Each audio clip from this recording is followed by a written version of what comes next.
Salutations chers disciples d'Avan et bienvenue dans notre 33e review consacrée à l'anime Dai no Daiboken.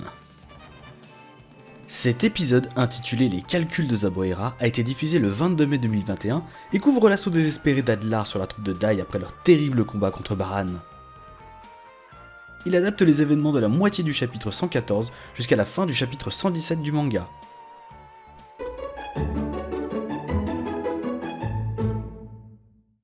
L'épisode de cette semaine a été sous-traité au studio Voln et a été réalisé par Kayona Yamada, qui n'était encore que simple intervalliste sur Karakuri Circus en 2018. Sa fulgurante progression ne date que depuis 2021, avec à son actif la réalisation de l'épisode 17 et également les seconds openings et endings de Back Arrow. Certainement pas une coïncidence, cet épisode de Dai et le 17ème de Back Arrow ont tous les deux été storyboardés par Satoshi Nishimura. Le réalisateur de Trigun a sans doute recommandé Yamada pour cet épisode de notre série fétiche. La direction de l'animation de son côté a été confiée à une nouvelle venue, Mika Takahashi. Elle possède un trait assez doux, ce qui est plutôt bien pour cet épisode 33. Affiliée au fameux studio Live, nous pouvons voir son travail sur la série Hunter x Hunter de 2011 en tant que directrice de l'animation. Son palmarès est assez impressionnant, elle a notamment travaillé sur la dernière saison de Shingeki no Kyojin ou encore Shokugeki no Soma.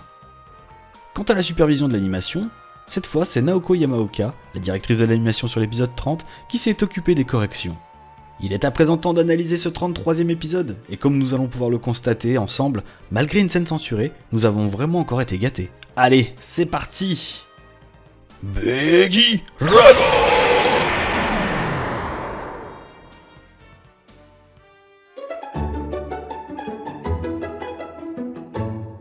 L'épisode commence tandis qu'Adlar sort de la salle du trône de Vern. Souvenez-vous, l'empereur lui avait énuméré ses nombreux échecs, et il est désormais au pied du mur.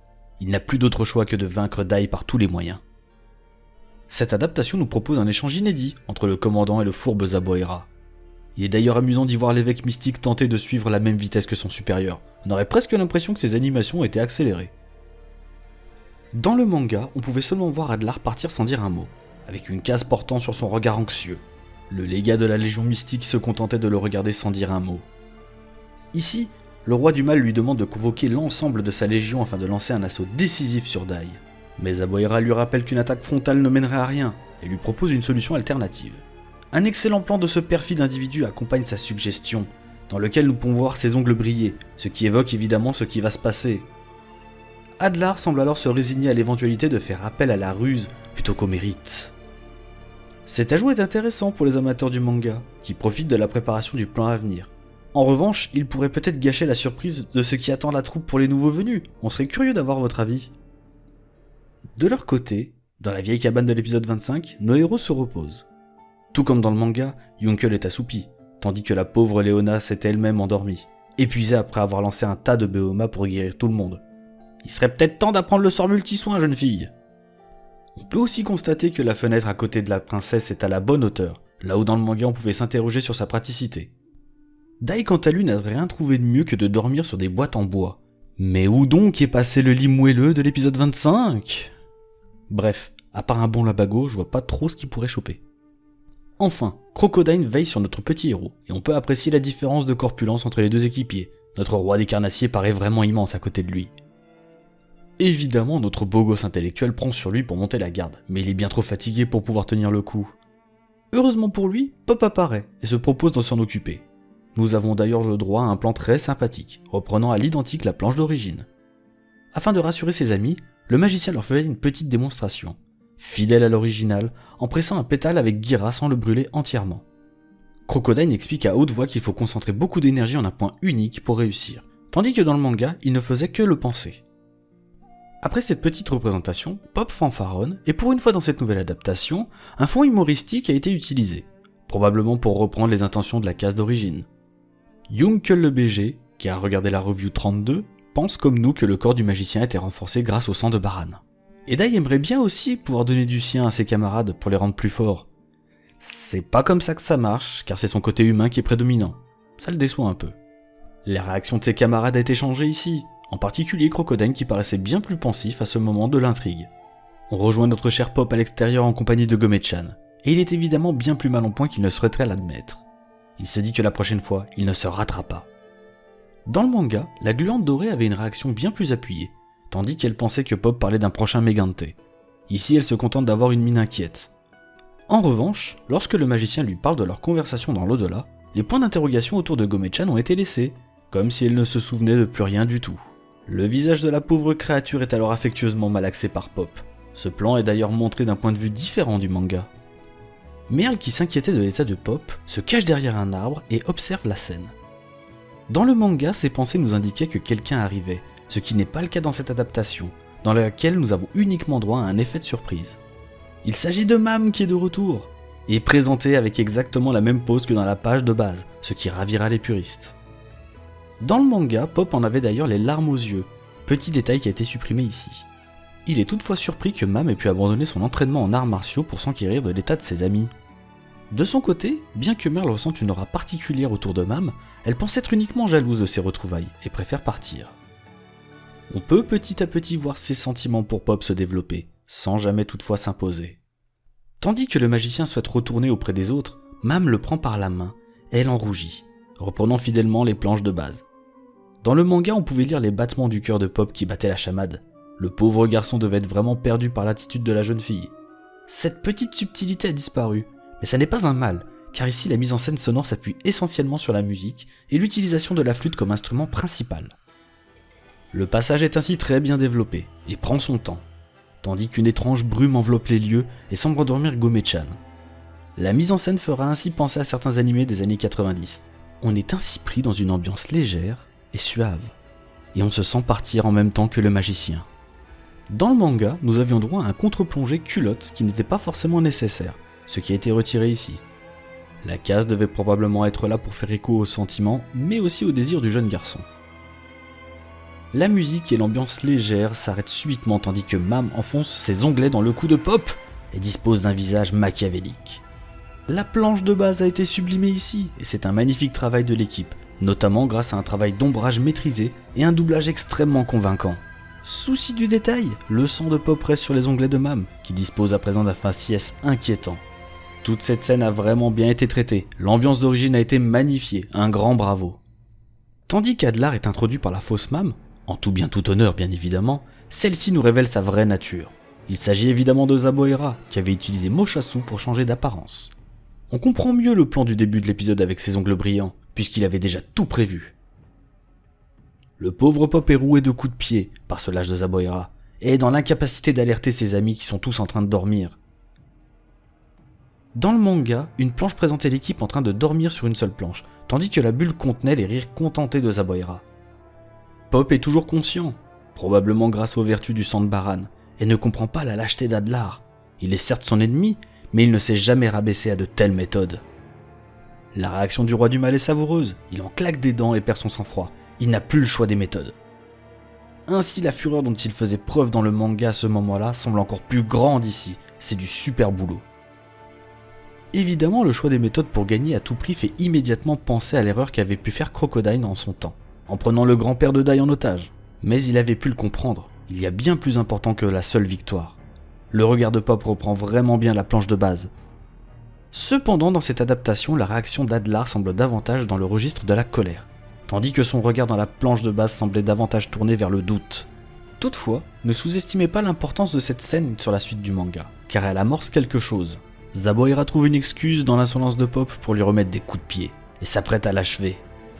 On appréciera la reprise magnifique de la case dans laquelle la perfidie du légat était mise en valeur, et ce cru 2020 nous permet aussi d'apprécier sa magnifique dentition au passage. Tandis qu'il lève son bras pour en terminer avec le jeune mage, un jet de flamme s'abat sur lui. C'est évidemment un des passages qui frustrera les amateurs du manga. En effet, à l'origine, Zaboera n'était pas brûlé au bras, mais il était littéralement démembré. La planche du manga aura sûrement marqué bien des fans. On pouvait s'attendre à ce type de censure, mais ce passage était tellement emblématique qu'il est vraiment dommage de ne pas avoir trouvé d'autres solutions. Une scène sous forme d'ombre en bichromie par exemple ? Le responsable de cette attaque n'est autre que Matorive, qui débarque en sauveur avec une pose méga classe. C'est là-dessus que se terminait le chapitre 115. Ceux ayant lu le manga pourront se souvenir de cette incroyable sensation à l'idée de découvrir la puissance du maître de Pop, et en plus contre le terrible roi du mal. Le pauvre Zaboera souffre 1000 morts en arrière-plan, et franchement c'est assez satisfaisant de l'entendre hurler de douleur. A l'origine, une case entière lui était dédiée, tandis que Matorive restait impassible. Le vieux mage utilise alors une forme de Lura pour se téléporter au sol avec une grande élégance, et fait la morale à Pop qui s'est fait avoir comme un bleu. Il rappelle le rôle du magicien de la troupe, il doit garder son sang-froid et analyser la situation. Ces quelques paroles sont fondamentales, et même si nous n'en dirons pas plus, nous verrons ensemble que ces conseils seront vitaux pour la suite de l'aventure. Le roi du mal se rappelle alors de l'archimage lors du raid d'Avan il y a une quinzaine d'années. Le face-à-face entre les deux adversaires de longue date est efficace, et l'épisode prend du temps pour faire monter la tension, notamment grâce à une musique placée efficacement. De plus, les plans permettent de bien mettre en valeur le magicien, reprenant fidèlement ce qui avait été choisi sur les planches d'origine. Le début du combat tranche radicalement avec le rythme posé, et le regard de Matoriv débute les hostilités tandis qu'il prépare son premier sort. Dans le manga, on pouvait uniquement voir une forme de halo autour de sa main, tandis qu'ici les effets graphiques sont bien plus appuyés, ce qui n'est pas pour nous déplaire étant donné que cela rend la scène plus impressionnante. Adlar lance en premier son Begirama dans une scène très efficace avec des zooms sur ses yeux, et des mouvements de caméra maîtrisés, rendant le tout très dynamique. L'archimage riposte avec la même magie, et nous pouvons apprécier le calme avec lequel il prononce Begirama, ce qui renforce cette sensation de maîtrise totale. A l'origine, Adlar récitait le nom du sort qu'il balançait, mais pas ici. Et quant à Matoriv, il ne disait rien, alors qu'ici il donne le nom de la magie. C'est donc le contraire qui est appliqué ici en termes de prononciation des sorts, et ça donne le beau rôle au magicien. Alors qu'il fait jeu égal avec Adlar, le mage vétéran se paye le luxe de lancer un Kali sur Pop en même temps, ce qui ne manque pas d'impressionner Adlar. En effet, dans le lore de Dragon Quest, on n'est pas censé pouvoir utiliser deux sorts dans le même tour. Le roi du mal décide de tout donner et prépare un Begiragon. Là encore, la mise en scène est magnifique, avec un doublage très efficace et des effets de lumière intéressants. Sa fureur est très bien retranscrite, mais malgré cela, Matoriv reste complètement impassible. D'ailleurs, sa réaction est un ajout de l'anime, car à l'origine nous n'avions qu'un plan de dos à ce moment-là. De plus, dans le manga, le corps de Matoriv ne se voyait pas complètement lorsqu'il préparait son propre Begiragon, puisqu'Adlar avait déjà envoyé son sort. Ainsi, la scène a été légèrement modifiée dans son agencement afin de mieux mettre en valeur la bataille de sorts. Il est aussi très agréable de voir le sourire plein d'assurance de Matoriv avant d'envoyer son sortilège, puisque nous n'avions naturellement pas toute la décomposition de son attaque dans les planches de base. L'incantation est dévastatrice et fera furieusement penser au Final Flash de Vegeta tant le rayon est impressionnant. D'ailleurs, en parlant de Dragon Ball Z, lorsque les magies s'entrechoquent, impossible pour les plus vieux de ne pas avoir un moment de nostalgie en faisant le parallèle avec les Super Butoden sur Super Famicom. On s'y croirait. Nous pouvons donc constater que le niveau de Matoriv n'était pas usurpé, et on ose imaginer ce qui se serait passé s'il avait rejoint le champ de bataille lors de la bataille face à Flézard. Dans les planches d'origine, on remarquait qu'Adlar était acculé et en train de perdre, mais cette adaptation permet de mieux mettre en valeur ses émotions, notamment en zoomant sur son visage. Il est obligé de faire appel à Zaboira, et l'aspect comique du visage du légat a été gardé pour notre plus grand bonheur. Matoriv est désormais à 2 contre 1, et la planche de base était superbe, en particulier l'attaque de Zaboira sans son bras. Le déséquilibre se fait rapidement sentir, et les deux ennemis commencent à rire, accompagnés par des plans magnifiques, pensant que leur victoire est proche. Dans le manga, les doigts de l'archimage commençaient à fumer. Ici, ce cru 2020 nous permet de mieux apprécier cet effet qui montre que le magicien a trouvé ses limites à cause de son âge. Dans les sous-titres français, Pop indique que cet effet sent le soufre, et cette information n'est pas présente dans la version française du manga, que ce soit dans la localisation de Tonkam, ni dans celle de J'ai lu. Toujours à bout, le jeune mage n'arrive pas à parler, mais fait appel à ses amis à travers ses pensées. Le roi du mal comprend que Matoriv a atteint ses limites, et il nous gratifie d'un plan superbe, présentant son assurance et sa satisfaction, tandis qu'il lui dit d'aller rejoindre Avan. Un mouvement de caméra très satisfaisant nous est proposé, avec un zoom sur ses yeux pour terminer sur un plan large de l'attaque. Les sortilèges commencent à atteindre Matoriv et Pop. Un halo lumineux les enveloppe, comme si c'était la fin. Cette mise en scène est fidèle à ce qui était proposé dans le manga qui avait appliqué le même style d'effet. Mais alors que tout était perdu, l'ombre de Dai apparaît dans les flammes, concentrant son insigne sur sa main, et bloque l'attaque combinée d'Adlar et Zaboira. Ce dernier ne comprend pas du tout comment Dai peut être encore debout. Cela devrait être impossible. La musique s'envole et Dai repousse la magie en lançant son propre Begirama. D'ailleurs, dans les planches d'origine, le héros ne dit pas le nom du sort. L'effet de la contre-attaque est incroyablement satisfaisante et rappelle les meilleurs finishes contre les boss des animés de 90, emportant tout sur leur passage et proposant une colorimétrie qui met en valeur la puissance de l'attaque. C'est un régal absolu et on a vraiment été gâté par la mise en scène lors de cette confrontation du début jusqu'à la fin. Notre petit héros s'effondre et son aura disparaît en même temps. Dans le manga, cette mécanique autour de l'aura n'était pas présente graphiquement, et c'est une excellente idée de rajout. Pop est sûr qu'Adlar est mort, mais le chevalier dragon reste prudent quant à cette affirmation. Le magicien est ému que Dai ait dit au roi du mal qu'il ne laissera plus jamais personne faire du mal à ses amis, et les liens qui unissent les frères d'armes sont fidèlement présentés, avec la reprise d'une bien belle planche de notre héros. Le reste de la troupe se réveille et découvre le plan dont ils viennent de réchapper ainsi que l'immense explosion qui vient d'avoir lieu. D'ailleurs, vous pouvez remarquer que dans cette adaptation, le cratère formé par l'attaque de Dai dispose encore de nombreuses braises, ce qui est logique, là où dans le manga la terre semblait déjà s'être refroidie. De son côté, Zaboira s'en est sorti avec Lura au dernier moment. Adlar n'a pas eu la même chance, puisqu'il gît coupé en deux sur le sol. La censure est appliquée de façon intelligente ici.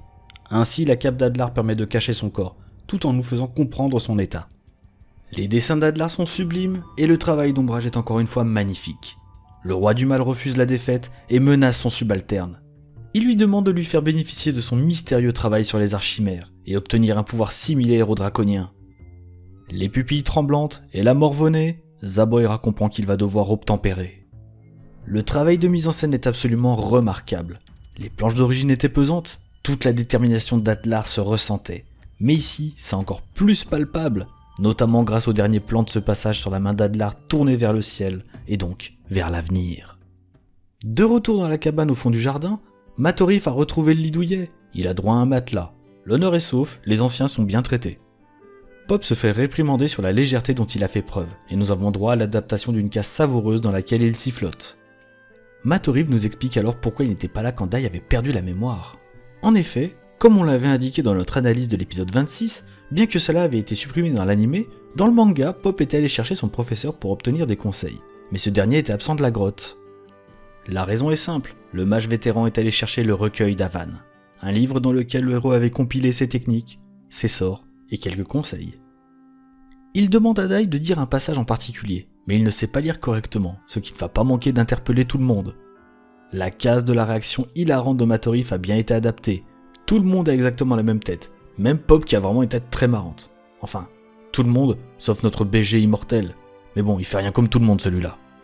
Léona commence à réciter l'héritage d'Avan à ses disciples, tandis que la voix d'Avan prend petit à petit le pas sur la voix de la princesse. Le passage est émouvant, et la musique l'accompagne parfaitement. Il donnera probablement des frissons aux amateurs du manga, qui avaient également laissé une marque indélébile de cette citation, avec des planches teintées de nostalgie. Suite à cette lecture, Matorif s'endort, et Léona demande à l'équipe de retourner à Papnica. Elle semble pouvoir donner le meilleur d'elle-même et aider l'équipe et le monde entier, sans en dire plus. L'épisode se termine avec une scène inédite dans laquelle Dai s'apprête à quitter le royaume. Il y regarde le lac de Terran en repensant à son père, tandis que ses compagnons l'attendent à côté d'une charrette. Cette fin pourrait ironiquement faire songer à la fin de la première série, où Dai s'arrêtait pour fixer le ciel. Le plan final est superbe, et on se demande bien ce que la princesse a en tête.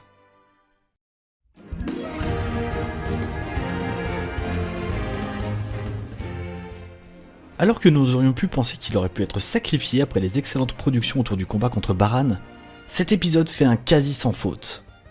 Ainsi, la scène entre un Pop énamouré et une fausse maman prenante est un véritable délice, et l'ambiance si particulière de ce passage a bien été retranscrit. On est enivré en même temps que le jeune magicien, et totalement pris au piège par le sort de Zaboira. Le combat opposant Adlar et Zaboira contre Matorif nous a également régalé d'une mise en scène dynamique et prenante, avec d'excellents jeux de lumière et des musiques efficaces. De plus, du temps a été pris pour correctement adapter la citation du recueil d'Avan, qui rappelle à quel point ce héros est un personnage central dans l'histoire, et qui accompagnera les disciples jusqu'à la fin.